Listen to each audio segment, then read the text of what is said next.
O que é eco-ansiedade? Angústia pelo planeta que atinge mais crianças e adolescentes. Gente, a primeira reação que eu, como Ninja Suede, tivemos com isso é: para de inventar a palavra. Tipo, nossa, conceito inovador. Agora nós temos o quiet quitting. A gente tem o... Ai, caralho, eu nem lembro essas porras, essas palavras. A gente falou um fala português esses dias. Fat Fire... Doom Scrolling, era esse. Era Doom Scrolling. Doom Scrolling, sabe? Mas aí eu disquei 0800 Bebel, né? Que é a nossa ecologista política aí, que tá no chat, inclusive, da Soberana. Ela falou, na verdade, eu não acho o conceito tão ruim. Então... E eu fui convencido, ela me convenceu. Por mais que pareçam, tipo... Nossa, vamos inventar mais uma palavra pra falar do capitalismo. Na real, isso aqui...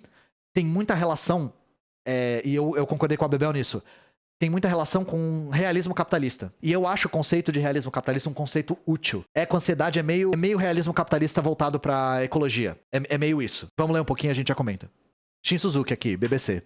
Abre aspas, eu fiquei espantada com um psiquiatra, disse Deborah Tseng Cho. Abre aspas, os entrevistados citam pânico, dificuldade para dormir e sensação de que estamos atrasados para resolver um problema urgente. Os seus entrevistados estão absolutamente corretos. São crianças e adolescentes brasileiros que relataram à pesquisadora sua preocupação com as mudanças climáticas, que se desenha como a maior crise destas e das próximas décadas, abre aspas. A gente não espera deles pessimismo em relação ao futuro, principalmente numa fase em que a vida é encarada com perspectiva de que pode ser melhor. Show e seu colega de pesquisa Emílio Abelama Neto ouviram 50 jovens entre 6 e 18 anos na cidade de São Paulo e Taparica, Salvador, como parte de um estudo internacional liderado por Laélia Benoit, da Universidade de Yale. Gente, 50 jovens é uma amostragem muito baixa, tá? Então não vamos tirar conclusões precipitadas aqui.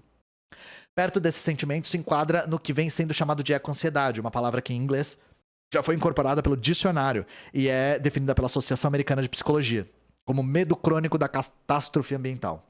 Então, quando a gente falou da geração Z se identificando mais com marcas socialmente responsáveis, eu falei um pouco sobre a eco-ansiedade sem citar o nome, que é não só nós estamos mais cientes da catástrofe climática, como a gente não consegue almejar uma saída. E aí que eu falei que a geração Z pauta geralmente a saída por iniciativas individuais, por exemplo, consumo. Então você consumir conscientemente. E consumir, gente, é uma perspectiva individual.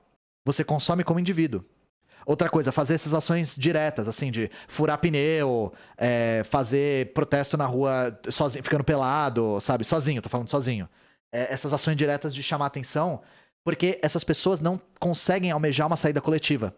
Não conseguem enxergar uma saída coletiva. Não conseguem pensar como seria essa saída coletiva. E eu não diria até querendo mudar o mundo do sofá da sala, mas não conseguindo ver saída fora do sofá da sala. Não conseguindo ver. A expressão eco-ansiedade começa a aparecer na literatura ainda em livros de ecopsicologia da década de 90, mas só agora a gente tá vendo esse tema ganhar projeção.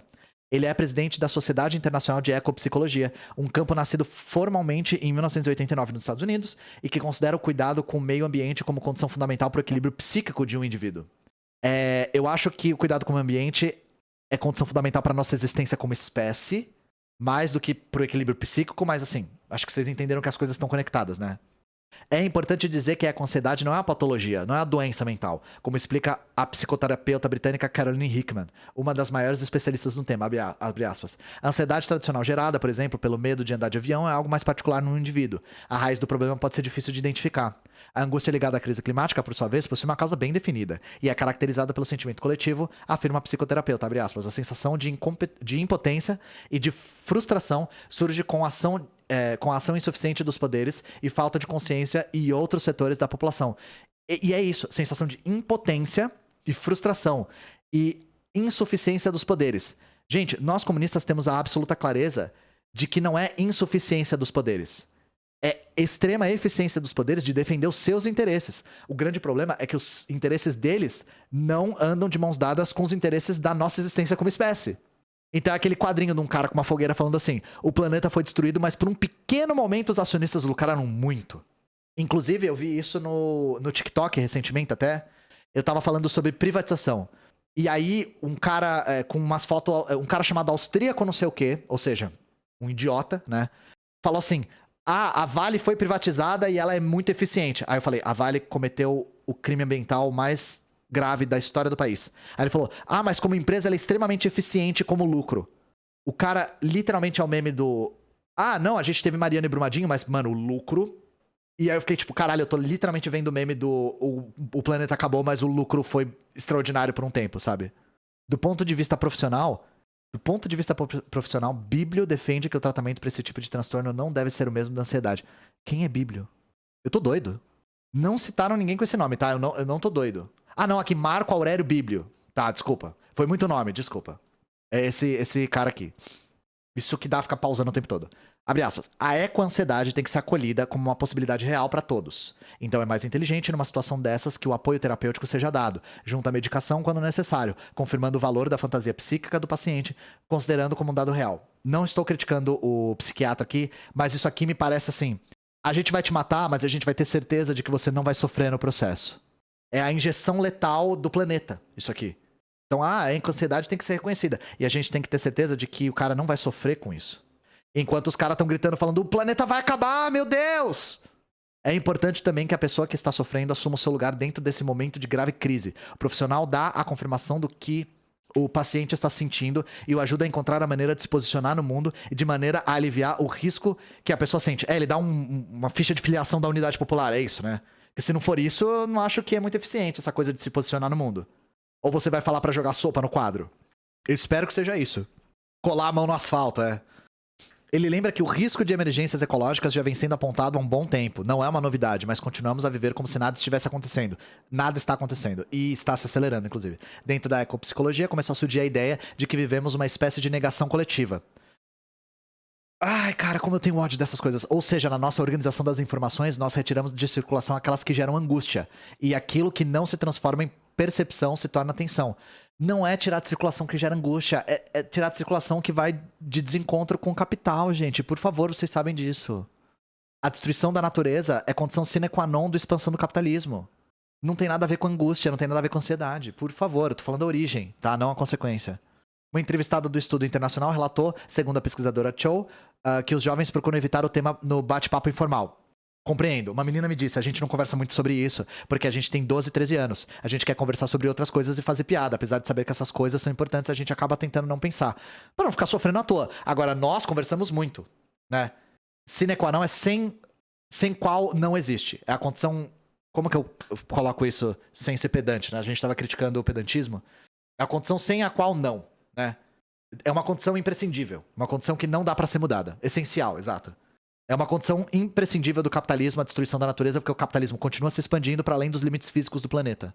Mas sine qua non é sem a qual não.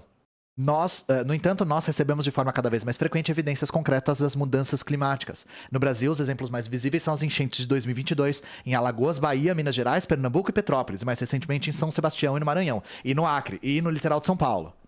Eventos extremos se tornaram mais frequentes. A grande maioria deles tem relação com o aumento da temperatura. O último relatório da ONU fala em momento-chave que esta é a década da ação e se nós quisermos mudar esse quadro, ou seja, comunismo ou nada, socialismo ou barbárie. Eu só vou fazer uma leitura dinâmica aqui. Grau de consciência e nível de informação. Tá falando de um climatologista aqui? Tá, gente, a matéria, ela se recusa, número 1, haver uma saída coletiva para isso. Número 2, relacionar isso com o capitalismo e com o capital. E número 3, individualizar absolutamente todos os problemas. A única coisa que eles colocam como solução aqui é, a gente vai estudar isso aí pra apaziguar o sofrimento das pessoas. E novamente, isso aqui, pra mim, é uma derivação do realismo capitalista. Eu não digo nem que isso foi feito de má fé por quem escreveu a matéria. Realmente as pessoas não conseguem imaginar uma alternativa. É algo inimaginável. E falando em ecologia política, gente, isso aqui é só um recado. Prefeitura de Santa Cruz, Cabralha, decreta estado de emergência por causa das fortes chuvas. Nas últimas 12 horas, choveu 417 milímetros na cidade que fica no sul da Bahia. Então eu queria só chamar atenção para essa calamidade que está acontecendo. A gente falou de chuvas graves. Outra coisa que é muito comum quando essas chuvas são no sul e no sudeste, elas recebem mais atenção. E quando é no norte e nordeste, menos. No norte, menos ainda. Então... Se vocês forem da Bahia, forem de outras regiões, quiserem ajudar, eu vou deixar no vídeo do YouTube aqui os links e vou colocar no Discord os links pra vocês ajudarem, tá? Porque o que a gente pode fazer agora pra aliviar o sofrimento dessas pessoas é doar dinheiro pra elas recuperarem suas casas, conseguirem se alimentar bem, se prevenirem de doenças, essas coisas assim.